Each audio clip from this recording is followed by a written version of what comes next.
പരിശുദ്ധാത്മാവിൻ്റെ സാന്നിധ്യം നിങ്ങളുടെ വീടുകളിലുണ്ടെന്ന് ഉറപ്പിക്കുന്ന ചില പ്രത്യേക അടയാളങ്ങൾ എന്തൊക്കെയാണെന്ന് ഇന്ന് നമുക്ക് മനസ്സിലാക്കാം.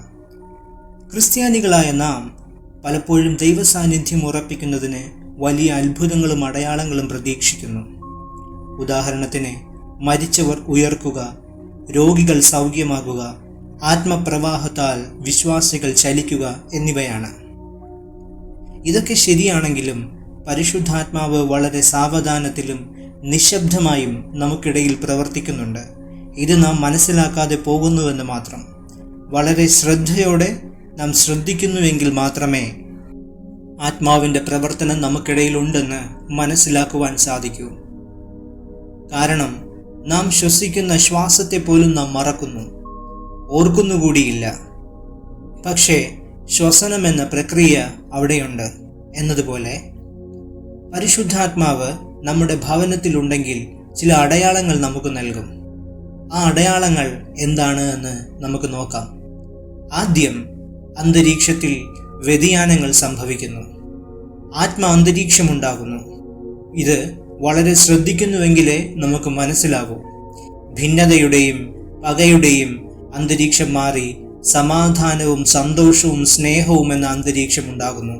പ്രത്യേകിച്ച് ഒരു കാരണവുമില്ലെങ്കിലും നിങ്ങളിൽ സമാധാനമെന്ന ആന്തരിക ബോധമുണ്ടാകുന്നു. നിങ്ങളുടെ ഭവനം ഇത്തരത്തിലുള്ള ഒരു അന്തരീക്ഷത്തിലാണെങ്കിൽ നിങ്ങളോടുകൂടെ ദൈവാത്മാവ് വസിക്കുന്നു എന്ന് ഉറപ്പിക്കാം.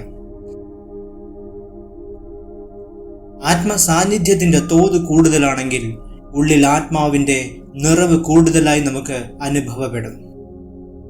രണ്ടാമത്തേത്, ഈ അന്തരീക്ഷത്തിൽ സംസാര രീതികൾ തന്നെ മാറും.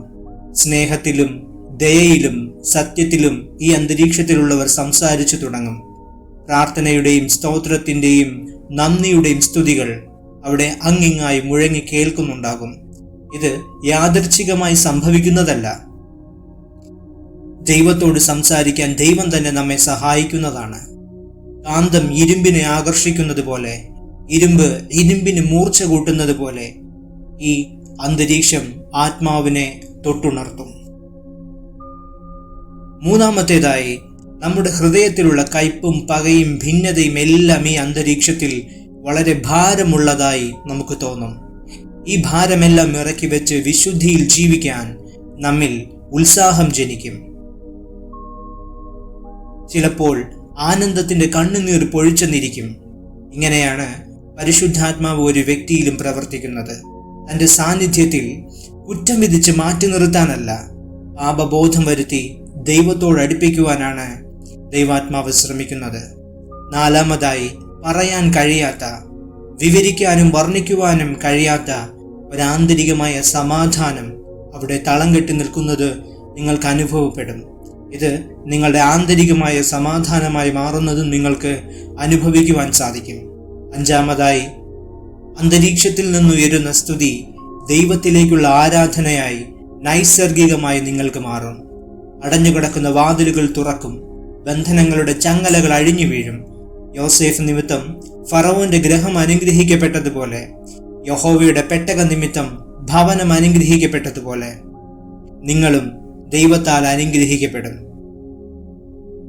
ഈ പറയപ്പെട്ട ഏതെങ്കിലും ഒരു അടയാളം നിങ്ങളുടെ ഹൃദയത്തെ സ്പർശിച്ചുവെങ്കിൽ ദൈവത്തിന് നന്ദി പറയുക. നിങ്ങളുടെ ഭവനത്തിൽ ദൈവത്തിന്റെ സാന്നിധ്യം ഉണ്ടെന്നാണ് അർത്ഥം. ദൈവസാന്നിധ്യം അവിടെ നിന്നുണ്ടെന്ന് ഉറപ്പിച്ചാൽ ആ സാന്നിധ്യത്തെ നഷ്ടപ്പെടുത്താതെ നിങ്ങൾ ശ്രദ്ധിക്കുക. വിശ്വാസത്താൽ ആത്മപ്രവർത്തനത്തെ ശക്തിപ്പെടുത്തുക. ഈ സന്ദേശം നിങ്ങളെ അനുഗ്രഹിച്ചെങ്കിൽ ദയവായി ലൈക്ക് ചെയ്യുക. തുടർന്ന് ഇത്തരത്തിലുള്ള വീഡിയോകൾക്കായി സബ്സ്ക്രൈബ് ചെയ്യുവാനും ബെൽ ഐക്കൺ അമർത്തി നോട്ടിഫിക്കേഷൻ ലഭിക്കുവാനും നിങ്ങൾ മറക്കരുതേ.